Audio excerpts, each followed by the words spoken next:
Hello students, how are you? I hope you all will be fine. Welcome to my YouTube channel Kiran Punia. Today we will start our exercise 5.2 which is related to the equivalent version of Euclid's fifth postulate. जो आपकी 5.2 exercise है वो relate करेगी जो Euclid की आपकी fifth postulate थी उसके आपके और भी वर्जन आए हैं, ठीक है। उसी के इक्विवेलेंट और स्टेटमेंट आए हैं, उनको आज हम रीड आउट करेंगे, ठीक है। फर्स्ट वन इज, वैसे आपकी यूक्लिड की जो फिफ्थ पोस्टुलेट थी वो क्या होती थी? यूक्लिड की फिफ्थ पोस्टुलेट आपकी बोलती थी अगर आपके पास दो स्ट्रेट लाइन है और उनको एक स्ट्रेट लाइन कट कर रही है और इंटीरियर जो एंगल बना रही है वो दोनों लाइन के साथ, अगर उन दोनों एंगल का सम क्या हो जाए आपका, दोनों एंगल का सम लेस देन 180 होता था तो क्या बोलते थे, उसी साइड से वो लाइन क्या करती थी, जब आप उन लाइन को आगे बढ़ाएंगे तो उसी साइड से वो इंटरसेक्ट करेंगी। जिस साइड 180 डिग्री से कम का सम होगा उसी साइड वो लाइंस क्या करेंगी, आगे बढ़ाने पे इंटरसेक्ट करेंगी। ये थी आपकी यूक्लिड की फिफ्थ पोस्टुलेट। अब हम डिस्कस करते हैं आज हमारे उसके इक्विवेलेंट वर्जन।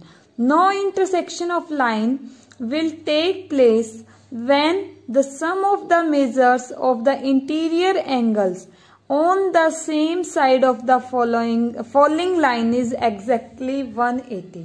इन्होंने बोला है कि अगर आपका जो इंटरसेक्शन ऑफ लाइन है वो कभी भी नहीं होगा, कब नहीं होगा, अगर आपके जो एंगल बन रहे थे उनका सम एग्जैक्ट कितना आ जाए, 180 आएगा तो आपकी लाइन कभी भी इंटरसेक्ट नहीं करेंगी, क्या रहेंगी, हमेशा पैरेलल रहेंगी।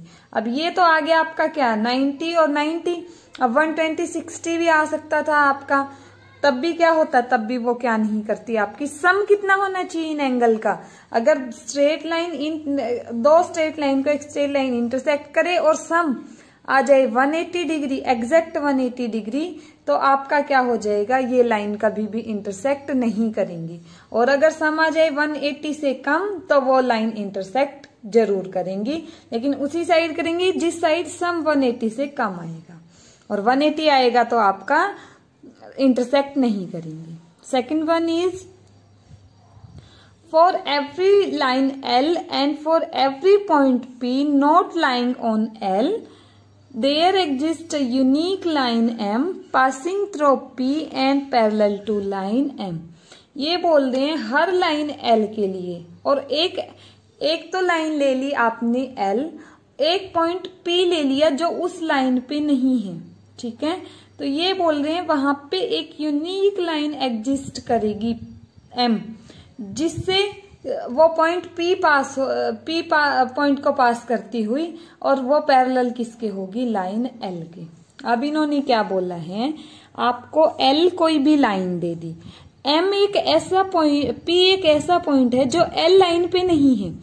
L लाइन तो ये थी, P आपका ये पॉइंट है जो L लाइन पे नहीं है, बट कहाँ है, वो M लाइन पे है।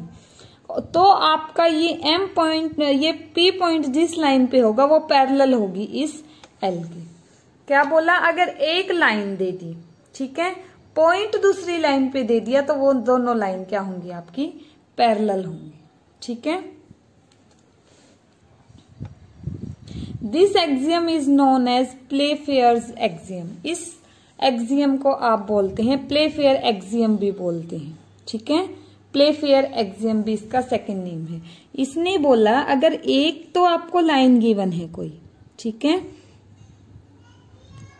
दूसरा कोई पॉइंट गिवन है लेकिन वो पॉइंट इसी लाइन पे नहीं है, दूसरी लाइन पे है, तो उस पॉइंट को पास करने वाली जो लाइन होगी आपकी एक ही यूनिक ऐसी लाइन होगी जो उस पॉइंट को पास करेगी तो इस L के पैरेलल होगी, ठीक है।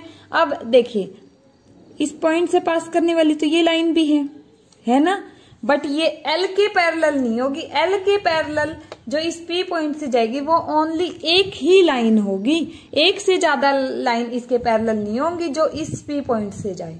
अब इस P पॉइंट को क्रॉस करने वाली आप कोई भी लाइन ले लो, जैसे आपने यहीं से ले ली ये, ठीक है, P पॉइंट से तो जा रही है बट इस L के पैरेलल नहीं है। इस एल के पैरेलल जाने वाली सिर्फ एक ही लाइन होगी जो इस पी पॉइंट से पास करेगी। बाकी और जितनी भी लाइन पास आउट होंगी वो इस एल के पैरेलल नहीं होंगी। ठीक है, एल के पैरेलल होने वाली ओनली वन लाइन होगी आपके पास। Next is two distinct intersecting lines can not be parallel to the same line. या फिर आप इसी चीज को ऐसे बोल सकते हैं, दो इंटरसेक्टिंग लाइन जो अलग अलग हैं, देखिए अब ये भी इंटरसेक्ट कर रही है, ये भी इंटरसेक्ट कर रही है, एक लाइन के पैरेलल कभी भी नहीं होंगी। ठीक है, अब देखिए इनके कहने का मतलब है, एक मान लो आपके पास एक लाइन ये गिवन है, एक लाइन ये, दो इंटरसेक्टिंग बोला है ना इन्होंने, तो इन दोनों में से एक ही होगी इसके पैरेलल, दोनों पैरेलल कभी नहीं हो सकती है। क्यों नहीं हो सकती? इंटरसेक्ट करेंगी तो कहीं ना कहीं वो टच कर रही है ना एक दूसरे को, तो टच कर रही है तो, और अलग अलग इंटरसेक्टिंग बोला है, अलग अलग इंटरसेक्टिंग है तो क्या हो जाएगा, देखिए ये यहां से जा रही है, क्या इसके पैरेलल है? नहीं है, सिर्फ कौन सी लाइन, ये और ये पैरेलल है। अगर आपकी ये लाइन ऐसे गिवन होती और इंटरसेक्टिंग लाइन ऐसे गिवन होती तो ये दोनों पैरेलल हो जाती, फिर ये पैरेलल नहीं होती। यही मैं बोलना चाहती हूँ, एक लाइन के पैरेलल सिर्फ एक ही लाइन होगी अगर दो इंटरसेक्टिंग दे रखी है, दो में से एक ही पैरेलल हो सकती है एक लाइन की, अगर वो इंटरसेक्ट कर रही है तो। ठीक है, और ऐसे ही अगर कोई एक लाइन गिवन है और दूसरा पॉइंट गिवन है तो उस पी पॉइंट से क्रॉस करने वाली एक ही लाइन पैरेलल होगी उस दूसरी लाइन की, कोई और लाइन पैरेलल नहीं हो सकती, सिर्फ एक पैरेलल होगी, एक तो पैरेलल होगी और कोई पैरेलल नहीं होगी उसकी। ठीक है, थैंक यू क्लास।